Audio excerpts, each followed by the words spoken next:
अब विद्यार्थी का नाम एंट्री करने के पश्चात आपको फिर से मेनू में आना है पढ़ई तुहर पारा, और यहाँ पर आप देखेंगे कि यहाँ पर विद्यार्थियों का डिटेल आ चुका है कि कितने छात्र और कितने छात्रा आपने एंट्री की। अब इसके पश्चात आपको यहाँ से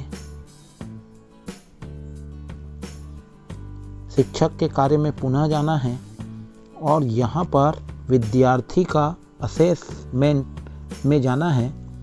और विद्यार्थियों का असेसमेंट में जाने के बाद देखिए आपने जो पढ़ई तुहर पारा के अंतर्गत एंट्री की है, यहाँ पर आपको विद्यार्थियों का पूरा डिटेल, नाम, पिता का नाम आएगा और आपको ये देखना है कि ये रेट पे है, मतलब ये अभी पेंडिंग में है। यहाँ पर असेसमेंट कंप्लीट जब ग्रीन में होगा तो ग्रीन में आएगा, मतलब कंप्लीट हो चुका है, और जब रेड में होगा तो ये अनकम्प्लीट है। तो इस तरह आप जान पाएंगे अगर रेड फॉन्ट में है तो वो अनकम्प्लीट है। अब यहाँ पर देखिए मित्रों, आपको कक्षा 4, कक्षा 5, कक्षा 1, 2, 3 जो भी कक्षा आप विद्यार्थियों का नाम आपने शुरुआत में जोड़ा है तो आप वो कक्षा चुन लेंगे और यहाँ पर आपको विद्यार्थियों के असेसमेंट को कंप्लीट करके सेव करना है। तो जैसा कि मैं आपको बता चुका हूँ, आपने विद्यार्थियों का नाम जोड़ लिया। अब ये यहाँ पर आपको असेसमेंट देवे का ऑप्शन आएगा।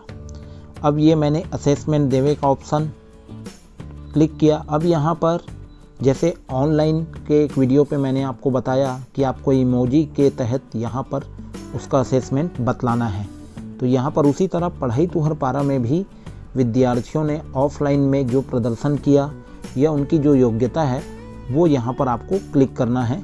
तो जैसे ये ग्रीन सर्कल बनेगा तो समझ लीजिए सेलेक्ट हो चुका है। ये जानकारी आपको ध्यान से आप देख लीजिए कि मदद की आवश्यकता है, बुनियादी समझ है, अपेक्षा के अनुरूप करता है या गहरी समझ है। ये चारों ऑप्शन यहाँ पर हैं जो कि एक इमोजी के रूप में है। ये बहुत अच्छी बात है, एक नया लुक ऐप पे दिखता है। तो आपको यहाँ पर अब ये कक्षा 4 हम देखते हैं, विद्यार्थी का नाम आप मिलान कर लें, वेरीफाई कर लें और उसके बाद उसकी प्रदर्शन को यहाँ पर एंट्री करेंगे। जैसे यहाँ पर अंग्रेजी सुनकर समझकर बोलना, तो उसका प्रदर्शन क्या है, अपेक्षा के अनुरूप करता है या बुनियादी समझ है या मदद की आवश्यकता है। तो ये सब एंट्री आप करेंगे। मैं आपको एक एंट्री करके बताता हूँ और ये एग्जाम्पल ही है, आप इसको देखकर समझ सकते हैं कि किस तरह आपको उसका प्रदर्शन आपको यहाँ पर असेसमेंट में डालना है। आप उसे एक रजिस्टर पे एंट्री कर लीजिए सारे नाम के साथ, उसके प्रदर्शन सामान्य है या अपेक्षा के अनुरूप करता है। तो आप ये अगर एक सूची बना लेंगे तो ये कार्य बहुत जल्दी होगा। आपको एक एग्जाम्पल के तहत मैं एक विद्यार्थी का करके यहाँ पर बता रहा हूँ। जैसे कि सुनकर समझकर बोलता है, अपेक्षा के अनुरूप करता है। कौशल, पढ़कर समझना में उसके कौशल कैसे हैं, तो बुनियादी समझ है उसको, तो बुनियादी समझ है। इसी तरह कौशल लिखना अपेक्षा के अनुरूप करता है, अगर उसकी गहरी समझ है तो आप गहरी समझ में लगाएंगे। और ये सब करने के बाद आपको सेव कर देना है। सेव करने के बाद आप देखिए इस तरह आपका यहाँ पर वापस जब आप जाएंगे तो यहाँ पर पढ़ई तुहर पारा के अंतर्गत अंजू यादव, देखिए अभी मैंने पूरे पे क्लिक नहीं किया इसलिए ये ही ग्रीन आ रहा है, बाकी रेड आ रहा है। बाकी जो ऑप्शन है गणित विषय के, पर्यावरण के, हिंदी के, ये जब आप वहाँ पर एंट्री करेंगे, वेरीफाई कर देंगे, उसकी योग्यता का आकलन करेंगे तो ये सब भी ग्रीन हो जाएगा। इससे भी आप वेरीफाई कर सकते हैं कि विद्यार्थी का असेसमेंट एंट्री हुआ है कि नहीं।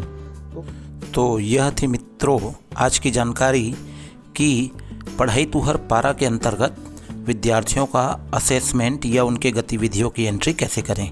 अगर यह आपको वीडियो अच्छा लगे तो हमारे चैनल को सब्सक्राइब करें, वीडियो को लाइक करें और इसे सभी शिक्षकों तक शेयर करें। धन्यवाद।